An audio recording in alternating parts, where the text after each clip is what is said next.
Olá, meus amigos aqui do YouTube e também do Facebook. Esse que vos fala, irmão Eduardo, é uma alegria estar com você para juntos então nós meditarmos na continuação do livro do Peregrino, ok? Vamos então dar continuação no capítulo 6, onde o peregrino cristão e fiel vão chegar a um local chamado Feira da Vaidade, ok?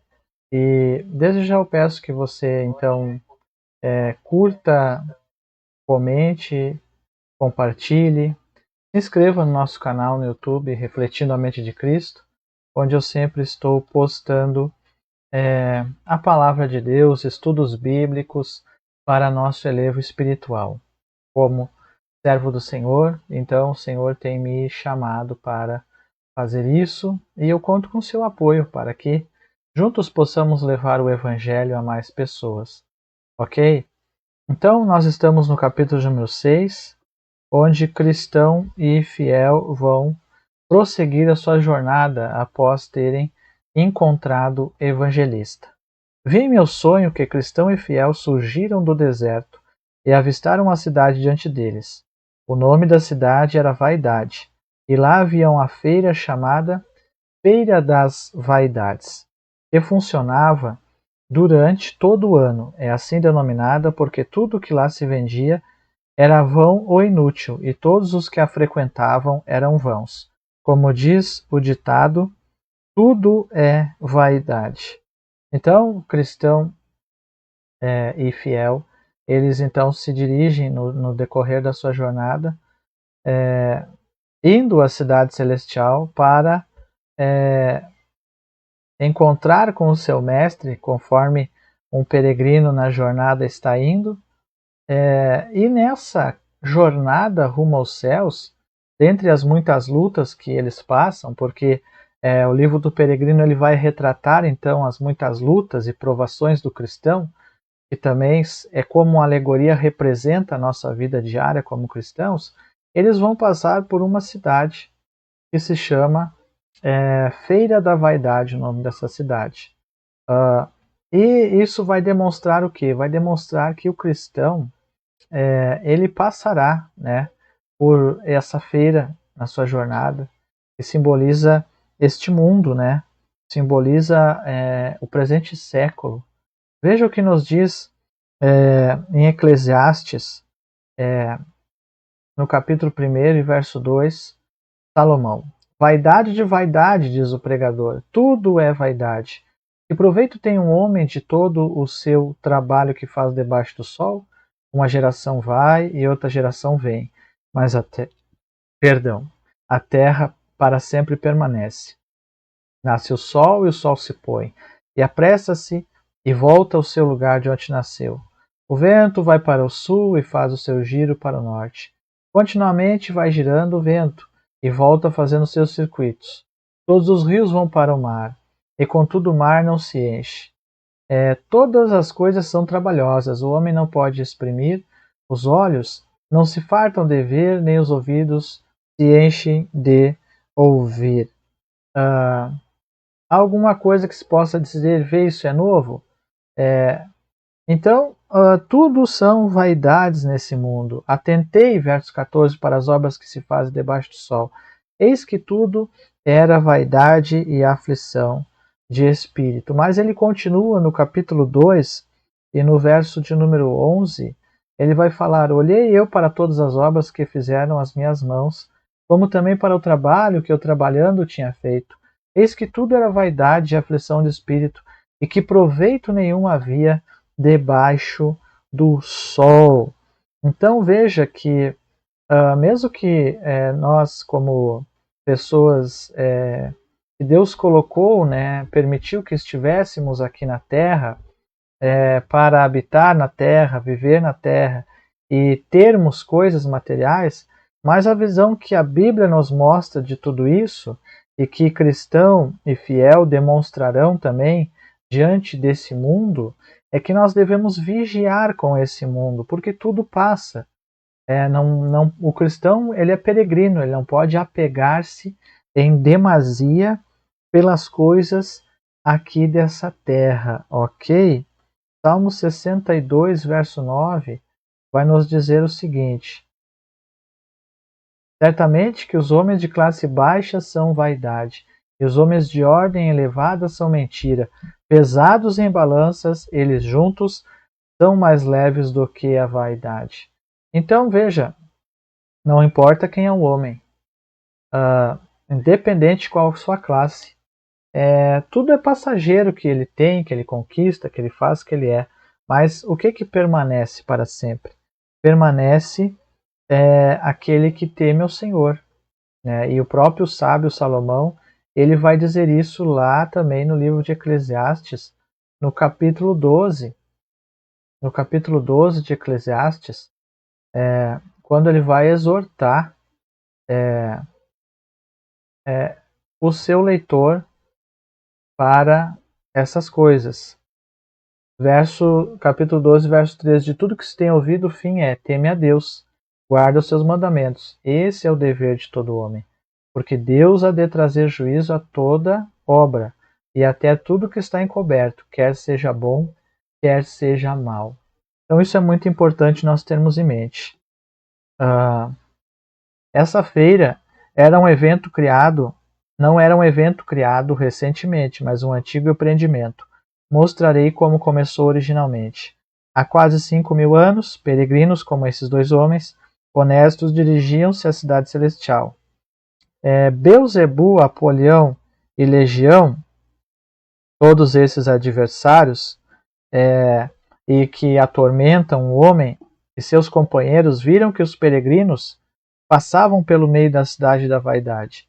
Decidiram criar uma feira que durasse o ano todo, onde seriam oferecidos produtos que inspirasse qualquer espécie de vaidade: casas, terrenos, comércios, cargos, honras, promoções, títulos, países, reinos, concupiscências, desejos, prazeres de todo tipo, como prostitutas, esposas, maridos, filhos, mestres, servos, vida, sangue, corpos, almas, prata, ouro, pérolas e outras pedras preciosas. Então veja que na feira da vaidade havia de tudo. Podemos comparar essa feira com Apocalipse capítulo 18, verso 11, quando João tem a visão, né, da grande Babilônia, que a muitos ela conduz à perdição. Vejamos o que diz Apocalipse 18, verso 11. Sobre ela choram e lamentam os mercadores da terra, porque ninguém mais compra suas mercadorias. Mercadoria de prata, pedra preciosa, linho fino, púrpura, seda, escarlata, e toda a madeira odorífera, e todo o vaso de bronze, de marfim, madeira preciosa, canela, perfume, mirra, incenso, vinho, azeite. E o fruto do desejo da tua alma foi-se de ti, todas as coisas gostosas e excelentes foram de ti, e não mais a acharás. Então, essa é a grande Babilônia relatada em Apocalipse, que ela levava os homens à ruína. Verso 3 do capítulo 18: todas as nações beberam do vinho da ira da sua fornicação, e os reis da terra fornicaram com ela, e os mercadores da terra se enriqueceram com a abundância das suas delícias. E a feira da vaidade, ela faz parte então da grande Babilônia, que leva o mundo à perdição, fazendo com que os homens se iludam com tudo isso que é oferecido nela. Vejamos que bens materiais são oferecidos, cargos e promoções, honrarias são oferecidas. Todo tipo de desejo e prazer é oferecido. Prostituição, casamentos, também mestres, ensinamentos e filosofias que vêm também para satisfazer o ego das pessoas, também vida, falso sentimento de segurança, sangue, ou seja, o desejo do homem de fazer o mal é saciado nesse local. Então, tudo que aos olhos humanos é prazeroso e precioso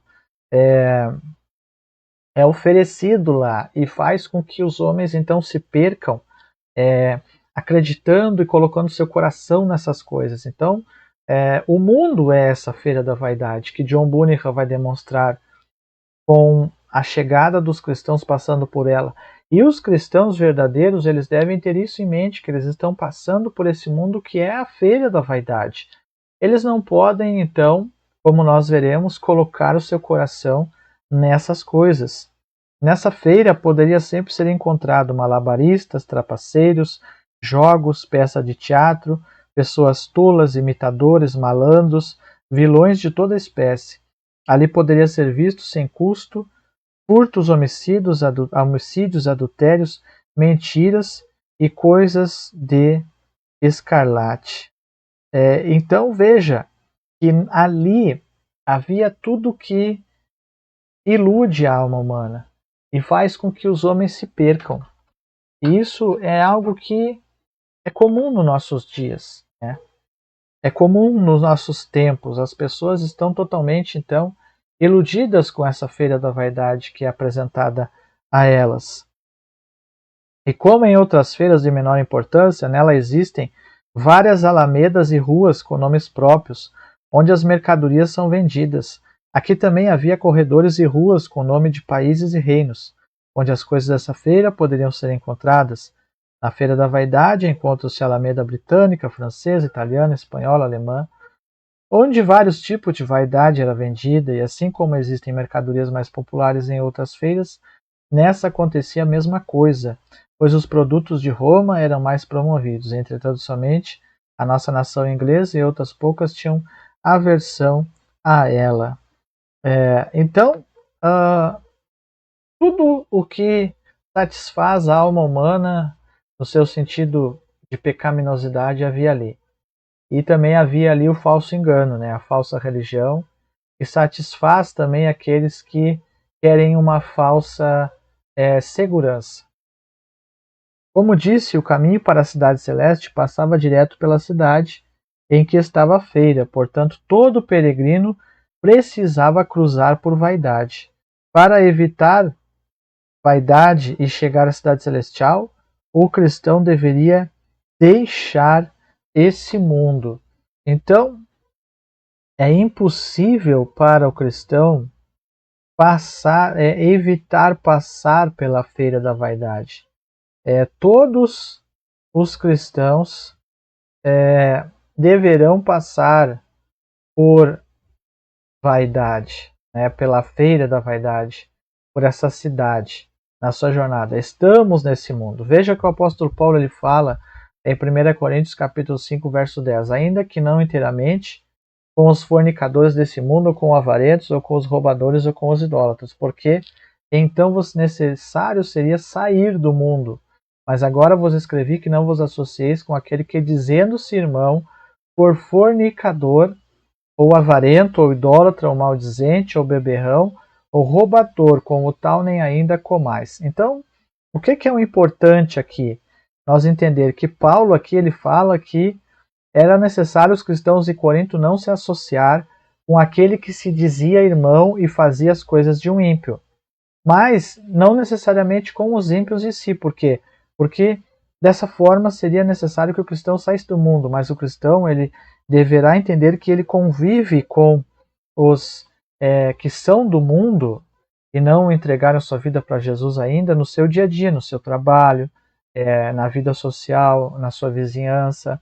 Porém, a Paulo adverte que a vida de irmandade em Cristo, ou seja, ter-se uma comunhão com os irmãos, deve ser uma comunhão sadia, evitando pessoas do tipo que se dizem cristãs, mas não praticam o evangelho.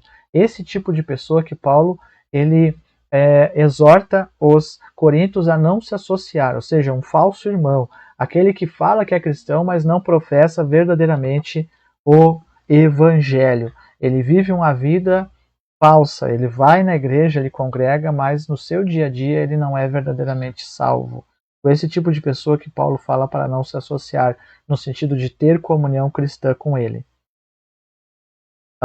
O próprio príncipe dos príncipes, Cristo, nosso Senhor, ele, quando estava passando pela Feira da Vaidade, passou por essa cidade e a feira estava aberta. O próprio Beelzebul, proprietário da feira, o convidou para comprar algumas de suas vaidades. Ele disse que o tornaria seu novo proprietário se o adorasse, quando passou pela cidade. Beelzebu o conduziu de rua em rua e mostrou-lhe todos os reinos do mundo para que, se possível, o seduzisse.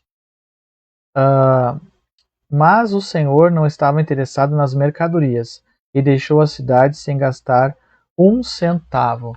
Então, o próprio nosso Senhor e Salvador Jesus Cristo, ele passou pela Feira da Vaidade quando esteve aqui no mundo, né?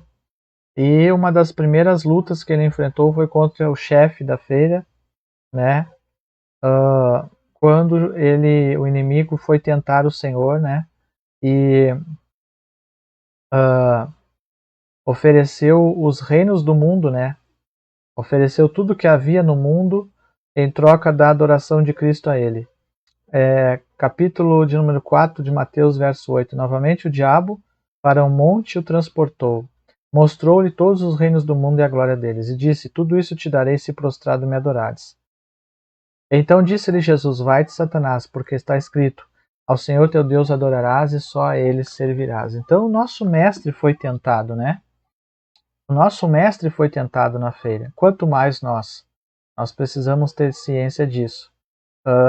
O verdadeiro cristão, ele não se dobrará para esse mundo, né? E ele não negociará sua fé também. Se alguém oferecer para ele barganha com a condição de que ele negue a Cristo, ele não o fará. E existem possibilidades de nós ter que negar a Cristo nesse mundo em momentos que for nos oferecido barganha em certas circunstâncias, como por exemplo, você negar a Jesus em determinada repartição pública porque é vergonhoso ou porque alguém está lhe constrangendo a negar a Jesus, você ter vergonha de Cristo, ou você fazer concessões políticas por causa do poder, para negar a Cristo por causa do poder que está sendo lhe colocado, poder político. Então há N maneiras de você negar a Cristo nesse mundo, né? Muitos têm feito essas concessões e têm negado a Jesus e já sucumbiram à feira da vaidade. Estão vivendo uma vida de acordo com os padrões desse mundo e não de acordo com os padrões do Evangelho. Essa é a realidade de muitos que se dizem cristãos. Mas eu digo para você, não faça concessões com o mundo. Mas quando eu falo do mundo, eu não estou falando somente da aparência. O cristão, ele com certeza, ele se veste de uma forma que é uma forma agradável aos olhos do seu Senhor. Só que eu não falo somente de vestes, de usos e costumes, né? Porque há um sentimento, muitas vezes, no meio evangélico, que não se parecer com o mundo é usar roupas que condizem com uma aparência de religiosidade, mas não é isso que aqui é demonstrado somente. É demonstrado a necessidade de o cristão não se vender ao mundo no sentido de aceitar aquilo que o mundo está ensinando, colocando para ele, mostrando para ele como verdades. Não aceitar as coisas que o mundo lhe traz, né? Mas estar sempre firme no Senhor, negando o que o mundo traz para ele, sem fazer concessões. Essa feira, portanto, é um evento antigo, uma feira de longa duração e muito grande. Esses dois peregrinos, como eu disse, precisavam atravessá-la, mas quando entraram na feira, todas as pessoas estavam entusiasmadas, e os moradores da cidade faziam um grande alvoroço ao redor deles por alguns motivos. Primeiro, as vestimentas dos peregrinos eram distintas dos participantes da feira. Aqui, quando fala-se de vestimenta, não está falando sobre usos e costumes, está falando sobre a justiça de Cristo. As vestes que eles usavam eram as vestes da justiça de Cristo, ou seja, o crente é justificado por Cristo através da fé, e eu já falei várias vezes aqui, ele então recebe vestes de justiças, vindo do seu Senhor, essas vestes que demonstram a justiça de Cristo na vida dele, entendeu? Entende? Então, a justiça de Deus destaca os cristãos em meio à multidão. Abramos em 1 Coríntios, capítulo de número 4, e verso de número 9. Veja o que diz 1 Coríntios 4 e verso de número 9. Vai nos dizer o seguinte: porque tenho para mim que Deus a nós apóstolos nos pôs por último. Estamos em 1 Coríntios, deixa eu ver aqui, 1 Coríntios 4, verso 9. Nós pôs por último condenados à morte, somos feitos espetáculo. Nós somos loucos por amor de Cristo, e vós sábios em Cristo. Nós fracos e vós fortes. Então, a justiça de Cristo na vida do cristão, ela destaca o cristão do mundo. O mundo busca uma justiça própria. E aparentemente ao mundo parece loucura a justiça que o cristão prega em Cristo. O mundo não aceita a justificação pela fé em Cristo. O mundo quer se auto-justificar com uma justiça própria, ok? Mas ao mundo parece loucura o Evangelho, parece loucura aquilo que é pregado apontando para Cristo como Salvador e justificador do ser humano. A oferta agradável aos olhos de Deus, Cristo, aquele que pode reconciliar o homem com Deus. Isso parece loucura. Esse tipo de justiça o mundo não aceita e destaca o cristão, porque as pessoas desse mundo, elas não conhecem isso. E quando elas conhecem um cristão que fala sobre a justiça de Cristo para elas, elas acham estranho, elas acham algo muito diferente do normal, que é elas seguirem uma justiça própria, uma glória própria, um nome próprio, elas se acharem elevadas acima das demais e sem a necessidade de se humilhar perante Deus. Isso que o homem pensa, ok? E nós podemos avaliar isso lendo Romanos, no capítulo de número 1. Veja o que diz em Romanos, capítulo 1, e nos versos que se seguem. Olha só, porque Deus a quem sirva meu espírito no Evangelho e tal, eu desejo vê-los, isso para julgamento, eu sou o devedor, tá? Aí ele fala, o apóstolo Paulo, não me envergonho do Evangelho, né? E verso 18 ele começa, porque do céu se manifesta a ira de Deus sobre toda a impiedade e injustiça dos homens que detêm a verdade em injustiça. O que de Deus se pode conhecer nele se manifesta, Deus lhe manifestou. As suas coisas invisíveis desde a criação do mundo, quando o seu eterno poder, como sua divindade, se entendem e claramente se veem. O apóstolo Paulo vai desenvolver que o homem, ele renegou, ele negou a verdade de Deus, a justiça de Deus. Tendo conhecido Deus, não o glorificaram, dizendo sábios, tornaram-se loucos, olha só, e mudaram a glória do Deus incorruptível em semelhança de imagem de homem corruptível, aves quadrúpedes, répteis. Por isso também Deus entregou a concupiscência dos seus corações. E mudaram a verdade de Deus em mentira e honraram mais a criatura do que o Criador. Por isso Deus os abandonou às paixões infames. Então aqui nós vamos ver que os homens eles não aceitaram a glória de Deus. Então o que Deus fez? Deus então os abandonou a um estado corrupto, né? Porque assim Deus quis também. A corrupção da humanidade virou as costas para Deus.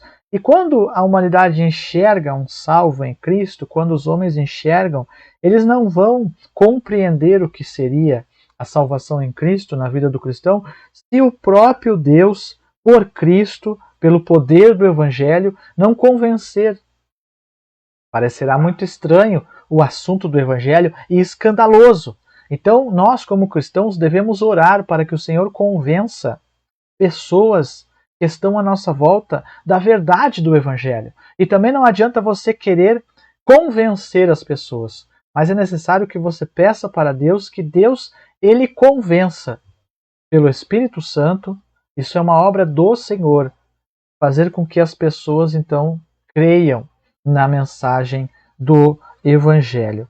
Então as pessoas os trataram rudemente, os chamaram de tolos, outros os consideraram malucos e finalmente foram classificados como estrangeiros ou alguém fora da terra, portanto diferentes e não como eles. Por quê? Olha só, a linguagem deles era diferente, a mensagem deles era diferente, o som, a música deles era diferente, a pregação deles era diferente. O andar, o proceder deles era diferente. Ou seja, aquilo que eles escolhiam fazer no seu dia a dia, na sua vida, era diferente. Veja o que diz no Salmo 1. Bem-aventurado o homem que não anda segundo o conselho dos ímpios, nem se detém no caminho dos pecadores, nem se assenta na roda dos escarnecedores. Então, todo o proceder deles era um proceder diferente, ok? Eles eram pessoas que exalavam Cristo. Para o mundo, então, é um estrangeiro, é um estranho, é um maluco. Mas para o Senhor é o seu filho. É um cristão em Cristo, irmão em Cristo, filho de Deus, peregrino nessa terra, cidadão do céu, participante do reino dos céus, estrangeiro aqui, mas com a pátria lhe esperando. A sua linguagem não é daqui, o seu prazer não está aqui, a sua mente, alma, espírito já não são os mesmos, foram regenerados. Então é completamente diferente a natureza, por isso que sempre eu falo, não é possível um cristão ter prazer e alegria em coisas que não são do céu, ou seja, coisas do mundo. Alguém poderá dizer, mas as coisas do mundo também nós temos que viver a alegria delas, com certeza, mas devemos entender que não podemos abusar e colocar o nosso coração nessas coisas. Porque, como diz o apóstolo Paulo, as pessoas que querem essas coisas, elas caem em laço, em tentação, e muitas concupiscências nocivas que levam os homens à perdição e à ruína. Então nós temos que vigiar com tudo isso. Segundo, assim como menosprezaram a aparência deles, não conseguiram entender o que os peregrinos diziam. Ou seja, a linguagem deles era uma linguagem diferente. 1 João, capítulo número 4, e é o que eu estava falando, se o cristão não orar, pregando o evangelho para as pessoas, ele não pedir para o Senhor abrir os olhos das pessoas, as pessoas elas não entenderão no caso, né? Porque só o Senhor para convencer. Ó, o apóstolo João está falando aqui, ó, que não devemos crer em todo o Espírito. 1 João capítulo 4, verso 1. Ó. Nisso conhecereis o Espírito de Deus. Todo Espírito que confessa que Jesus vem em carne é de Deus. Ou seja, quem é aquele que vem de Deus? O verdadeiro salvo, o verdadeiro cristão, o verdadeiro nascido de Deus. Ele confessa o Evangelho. Ele fala do Evangelho. Ele prega o Evangelho. Ele anela por Cristo. Ele anela por anunciar as verdades do reino dos céus. Esse é o que vem de Deus. Agora, o que não vem de Deus, ele se envergonha do Evangelho. Ele se envergonha de Cristo, ele não confessa o Evangelho. Essa é a realidade, ok? Todo espírito que não confessa que Jesus vem em carne não é de Deus. Ou seja, a pessoa nega. A linguagem dela não é a mesma do Evangelho bíblico, do Evangelho de Cristo, ok? Isso é uma realidade, ok? Agora, aquele que é do mundo, ele faz o quê? 1 João capítulo 4, verso 5, do mundo são. Por isso falam do mundo e o mundo os ouve. Então, o mundo gosta de ouvir coisas dele mesmo. E aqueles que são do mundo procuram ouvir as coisas desse mundo. Deu para perceber? Aqui temos uma verdade. Uma verdade aplicável para nós. Por que existem muitas pessoas procurando mensagens boas e agradáveis aos ouvidos que não são confrontadoras e bíblicas? Porque são mensagens desse mundo, são pregações carregadas do mundo, e aquelas pessoas que são do mundo correm para ouvir essas mensagens. Agora aquele que vem do Senhor, foi regenerado, transformado em um filho de Deus, ele vai querer ouvir mensagens bíblicas do Evangelho centradas em Cristo. Toda mensagem bíblica deve ser cristocêntrica, ok? Nós somos de Deus. Aquele que conhece a Deus ouve-nos, aquele que não é de Deus não nos ouve. Nisto conhecemos o espírito da verdade e o espírito do erro, ok? Não podiam ouvi-los, não queriam ouvi-los. A linguagem deles era uma linguagem que parecia uma linguagem de bárbaros, pessoas estranhas. 1 Coríntios capítulo 2, e verso de número 7, que vai nos dizer assim, 1 Coríntios 2 e verso 7. Mas falamos a sabedoria de Deus oculta em mistério, a qual Deus ordenou antes dos séculos para a nossa glória, qual nenhum dos príncipes desse mundo conheceu, se a conhecesse, não crucificariam o Senhor da glória.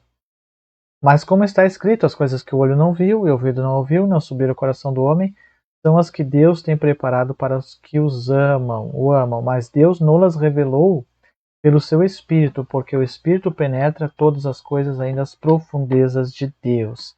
Então, chegam naquela cidade e estão agora enfrentando a oposição da cidade.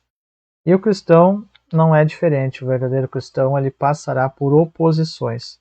E nós vimos então uma introdução sobre cristão e fiel chegando então na cidade da Feira da Vaidade, e a cidade ela estranhou muito cristão e fiel. E aqui nós podemos aplicar que também os cristãos no mundo serão desprezados e serão um povo muitas vezes perseguido e também serão como estranhos. Porém, Deus tem um povo nesse mundo para resgatar e ele vai usar os salvos para pregar o evangelho a essas pessoas.